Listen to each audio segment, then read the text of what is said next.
Hey YouTube, Kevin Cleary with the knife video. Today I got a blade for you that, man, it took me a long time to pick out this knife, okay? And I want to start with just that process by way of introduction. When I knew I kind of wanted to step up into some of the higher end stuff, and so I had been putting some money aside into my PayPal balance, and I sold a couple things for a really good price, and so I had this sort of money sitting there in my PayPal balance, and I knew I wanted to go into something, but there's so many, I was looking at, Brose blades and Sebenzas and SMFs and Hinders and even some others like some mid-tech and some custom and semi-custom stuff. There are so many options, and you just go, which one do I pick, okay? The reason I'm starting this way is because the 25 beat out all those other blades as I researched and worked on picking one because of its durability, because of its versatility. Okay, this knife can do pretty much everything well. I would, when I talked about the Cold Steel Code 4 and how I love it because it checks all the boxes and it doesn't just get by in every category, it just excels in every category. This is the same thing. Like, there's no compromises you have to make. Okay, it's classy, it's elegant, it's strong, it's hard use, it's comfortable, it's large enough without being too large. It just nails every category exactly right. Okay, now I know there's some Sebenza 21 fans out there who, kind of hate on the 25 for making some changes, but for me, who doesn't own any other Sebenzas, this is like the perfect knife. Okay, now obviously I'm not going to stop. It's not like all other knives now have no interest to me or anything like that. But it truly is a great example of what a folding knife should be. And Chris Reeve really knows what he's doing, okay? The versatility on this. And the main surprise, the thing that I want to share with you that is most surprising to me, I had some expectations when this knife was coming. When it got here, and I was able to get it in hand, or I was able to start using it for stuff, what surprised me the most is just its durability. How well built it is, how hard use it is. I would compare this favorably to any zero tolerance out there. So, here's my 0560. The only thing the 560 has over the Sebenza is size, okay? I would not say this is a stronger knife at all. That hopefully gets the idea across of what I'm saying is when I got this in hand, the thing that surprised me the most is just how strong, just how durable it actually is. Okay, so that's sort of my introduction. That's how I ended up with this knife over others, and that's my the main surprise for me in getting this knife was just how durable, just how hard use it actually is, and that just made me love it even more. You guys know I love hard use knives, I love heavy duty knives, and I was not expecting that from a Sebenza, but certainly this is a heavy duty blade. Okay, people have mentioned before, Sebenza means worker, and this is a worker, no question. Let's go and talk about some of the specifics of this knife, and I'm going to zoom in for that so that you guys can kind of see a little better, because this is also a gorgeous blade in addition to being extremely functional. So let's come in a little closer. I want the knife to pretty well, there we go. That's not bad, pretty well fills the frame there now. Size and weight on this, you have overall here 8 3/8 inches, just slightly over 3.5 inch blade, and just slightly over 4 3/4 inch handle. All right, so that's how those numbers come about, and of course the slightly over adds up in the end to 1/8 of an inch. All right. Now, and that, by the way, is a bit of a win. It's the size on this is just perfect. You've got a long enough blade to do anything you need to do. You've got enough handle real estate. This is something I really don't like in a lot of blades. I like to have enough handle real estate to get a hold of it and use it for something, okay? Some of the blades, and some of the blades I end up not keeping. I get rid of them because of the fact that in hand I just don't have, they're not hand filling enough for me, okay? So, the weight on this is 4.9 ounces, which is a little heavy for its size, but completely understandable and acceptable. When you turn the knife this way and you see how thick these titanium scales are, when you see how thick the blade stock is, it makes perfect sense that this would get very close to 5 ounces. In fact, it's quite impressive when you consider the amount of material here that it actually comes in under 5 ounces. So very, very good weight, very comfortable for carrying. No complaints at all about that. I will give you a couple quick examples or a couple quick comparisons. Here's the Paramilitary 2.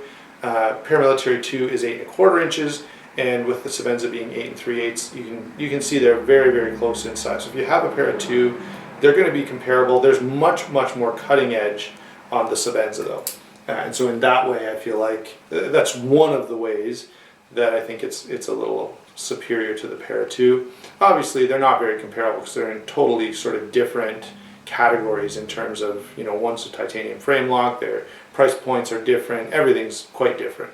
Okay, anyway, primarily I was showing you that pair of 2 for size comparison. So let's go on to the blade itself. So this blade, as I just pointed out, is 3.5 inches, and it's just like a 1/16 more, okay? So it's basically 3.5 inches, just a little more than that. It is what's called a large hollow grind. That's Chris Reeves' phraseology, and essentially what he means is it's a very, very shallow hollow grind. So shallow, in fact, that without a light to shine on this, you're really hard pressed to call it a hollow grind. Okay, it's very, very flat, and it functions a lot like a flat grind.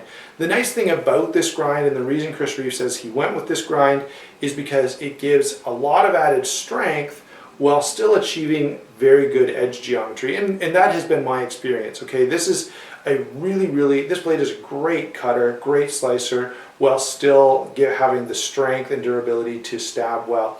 I should bring that pair of 2 back for a second, and I will, to show you the difference in the tip. Okay, so we talk about how strong a blade is, and we talk about how much steel gets out here to the edge.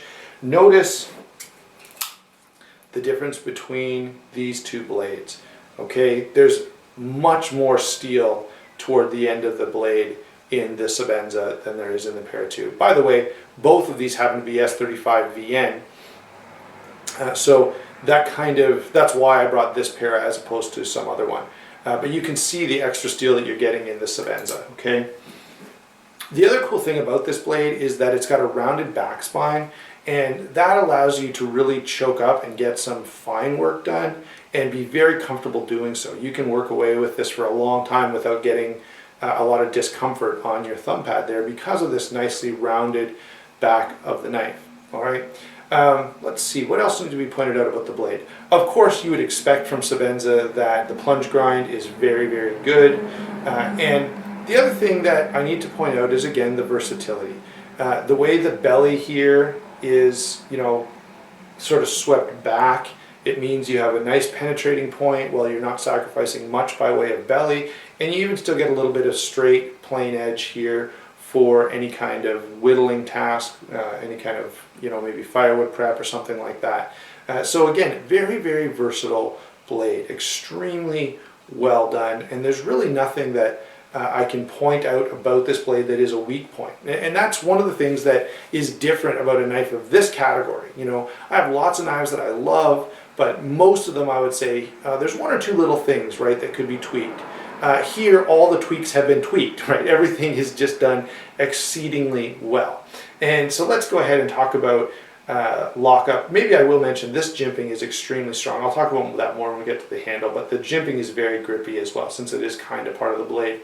Lockup and deployment, it is a Reeve integral lock, right? The frame lock was his idea, so it's pretty cool to have a knife where this is sort of the brainchild of the actual maker, and of course it's extremely well executed. Okay, lockup is very positive while at the same time being very comfortable. The tension on the lock bar is, again, like everything else about this knife, just right. It's not too hard, it's not too soft. It's exactly where it needs to be inspire confidence, but not wear your hand out from using it.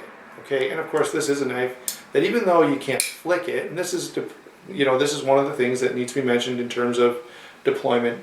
I cannot flick this knife I know some guys can, but I have not been able to. As you can see, I just tried a couple times there. It does open though very smooth, very nice, just exactly what stands out about it is the consistency, okay? It just, all the way through its travel, it's just perfect. Now now this is important to point out. On the end of this lock bar, there's a 1/8 inch ceramic ball, and it's that ceramic ball that contacts the blade. That does keep the lock bar from wearing out, as titanium is softer than steel, especially S35VN steel. Oh, I should point out, by the way, this steel is hardened to 5859. I know we're back to the blade, but this steel is hardened to 5859, and that's on purpose. It sounds a little soft for a higher end knife, but Chris Reeve has said, I want my users to be able to sharpen their knives, and of course it does take an edge fairly readily. I mean, it's not like you're sharpening ATR13 MOV or something, but if you've sharpened S30V or D2 or any of the nicer steels, you'll have no problem with this, okay? So let's get back to deployment and lockup. Deployment is extremely consistent. One of the cool things about these knives, they're built to such tight tolerances that you can totally loosen off this pivot screw to where you can just spin it with your thumb, no problem. And the feel of this deployment will not change. It's exactly the same, which is really cool. Very impressive. Of course, as you would expect, there's no blade play of any kind in this knife. The stop pin is super thick. One of the things that I've heard comments about before in any sort of harder use knife is, oh, I've got this big, super strong stop pin. Rarely have I seen a stop pin this heavy duty in any even very hard use folding knife. And so, again, I pointed out this is designed to be a hard use knife, and that's just one of those places where the stop pin is extremely large, okay? As I said, very consistent. One last comment, and that is about the thumb studs here.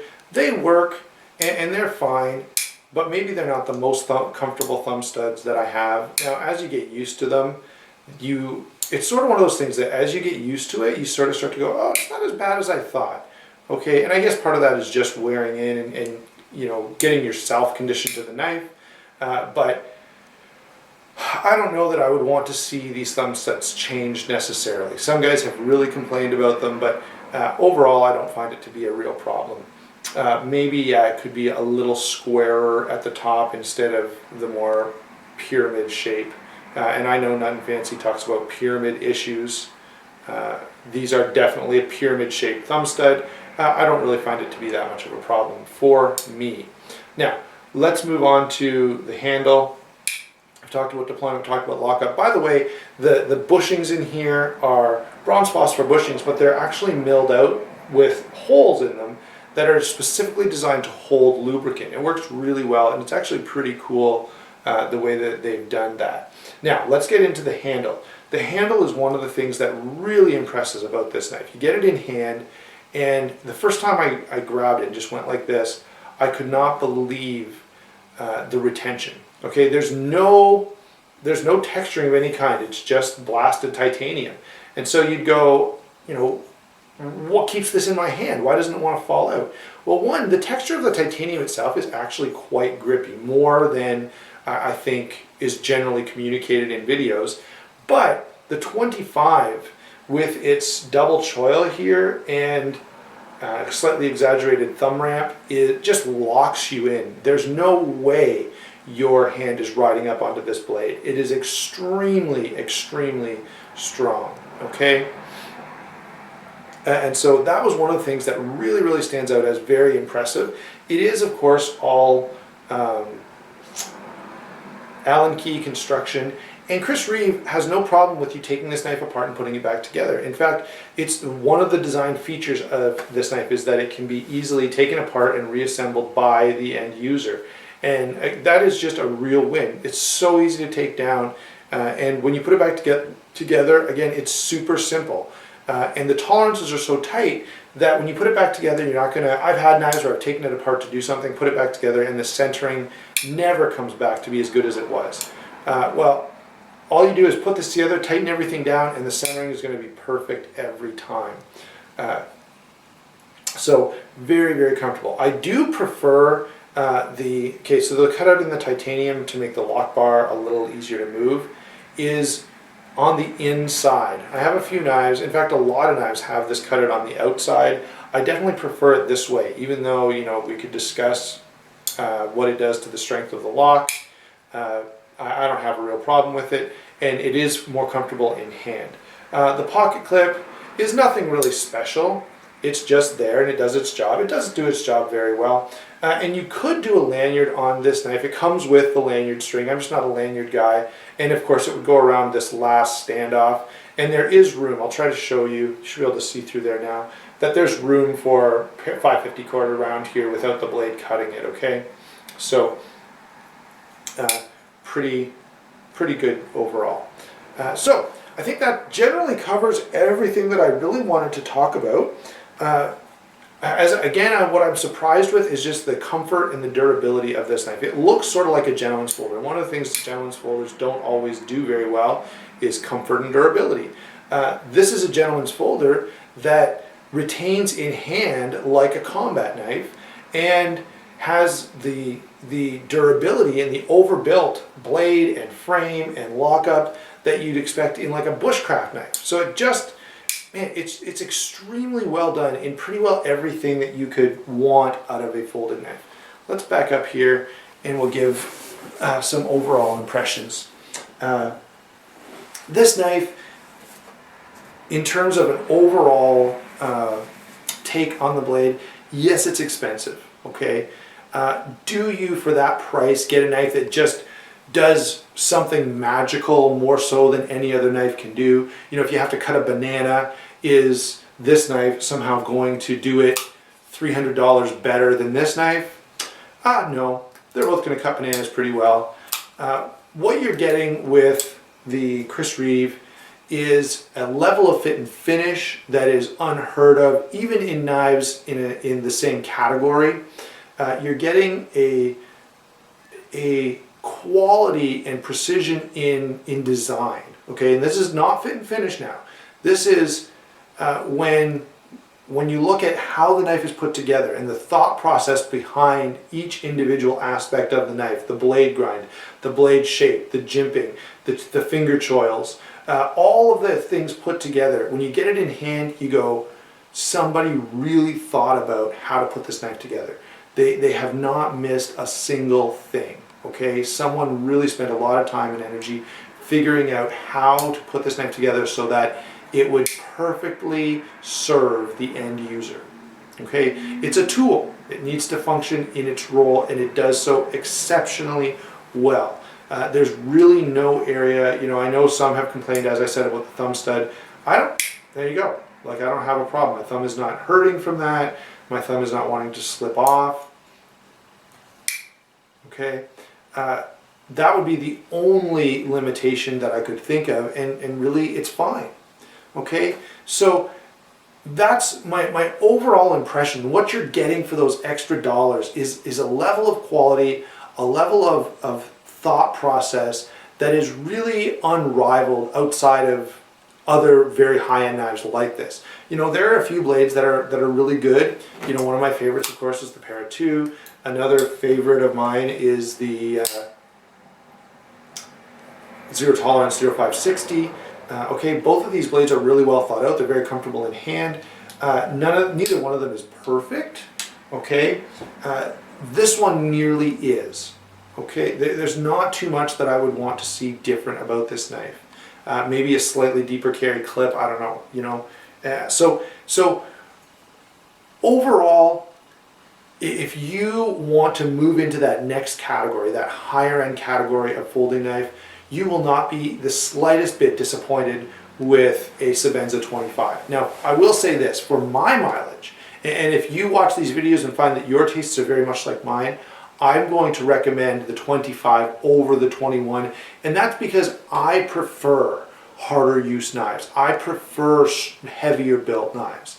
Maybe that's not your preference, but I do feel like the Sebenza 25 is a progression from the 21. There are a few things done here that I think are improvements over the 21, and that's why I went with this knife over the 21. I don't know that I will actually ever get a 21. I don't really have a lot of interest in that blade.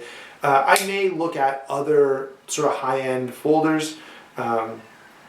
Nothing springs to mind as something I desperately want. A Bodega is one that is sort of a dream knife, but it's, you know, now you're double the price, okay, of a Sebenza, so it's not really in the ballpark for me right now. There you go, guys. That's my take on the Sebenza 25. Just an absolutely great knife. I hope you enjoyed the video, and I hope I didn't miss anything, no glaring omissions, and I hope I didn't overstate anything. I've had this knife, by the way, I'm well past my sort of honeymoon stage with this knife. I've had it for a couple of months now, and just totally love it. All right, there you go. Hope you enjoyed the video. We'll talk to you soon.